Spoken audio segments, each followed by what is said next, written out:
Hello everyone. Last week on the 15th of May it was the 9th anniversary of our very first YouTube video with Chloe, Ellie and Sophie, and so much has happened since then. And the last few years, as you'll know if you follow the channel, we haven't had any rats since Rob died. It's been a very difficult time. We are still getting sorted out in our new house and there's still a lot of work to be done. Now, when I was speaking to everyone on Facebook a while ago now, we were talking about getting baby rats, and we thought that we'd found a lady who was going to be living close to us who was going to breed rats. Well, unfortunately that all changed. She had a change of circumstances, so there won't be any baby rats from there.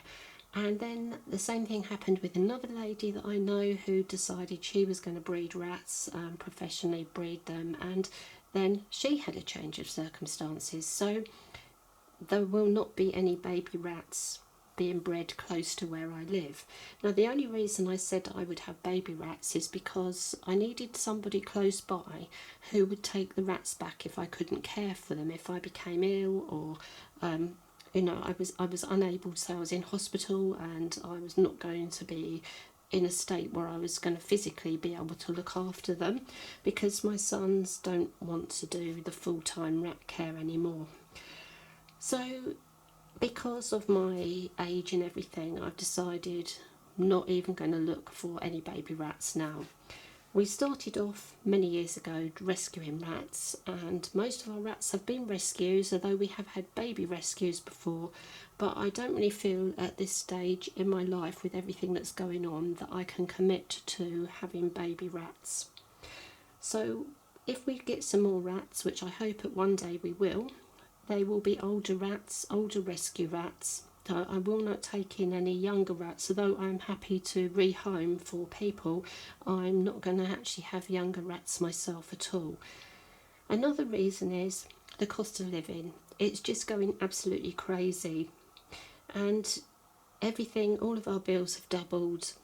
The food cost is just totally ridiculous. Where we've moved house, we don't have any savings, so we have to basically start again. So before I can even consider having any rats, and also I've donated all of my large cages, because the plan was I would get a new cage. So because my cages have gone to 3 different people and I'm not getting baby rats from any of them, I'm actually going to have to start again basically. I still have my Mary cage, my original Mary, but all of my rats in the last 20 years at some stage have been in that Mary cage, and I couldn't part with that one. But I will have to get a new larger cage if I'm going to have rats. So as we're recovering from moving still, I need to get good savings behind me.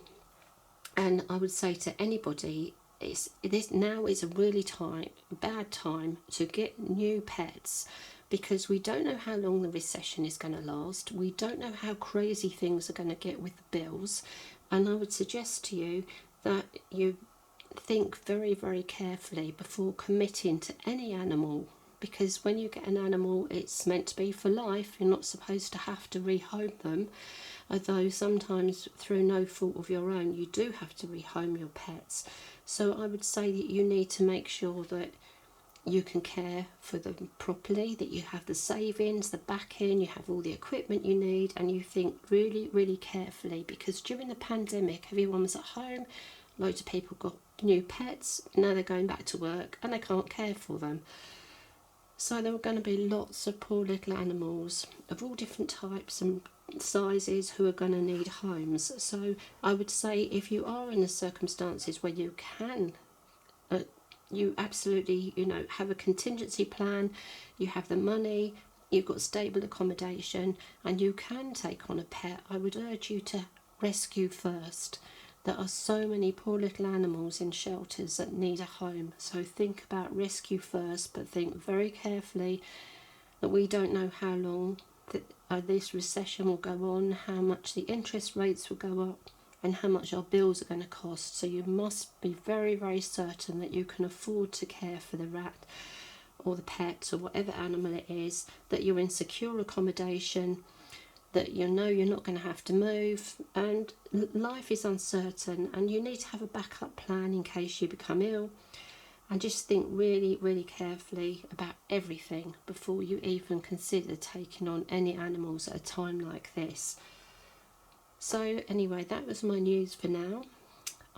Next week I've got a very special video which I've been planning for a very long time, and hope I can get it all recorded over next weekend so that it'll be ready for you. And I'm going to be looking back at all of the rats we've had in the last well, since we've been recording, and it will start from just before we started recording, when we really were started to rescue it in a larger way than we had before.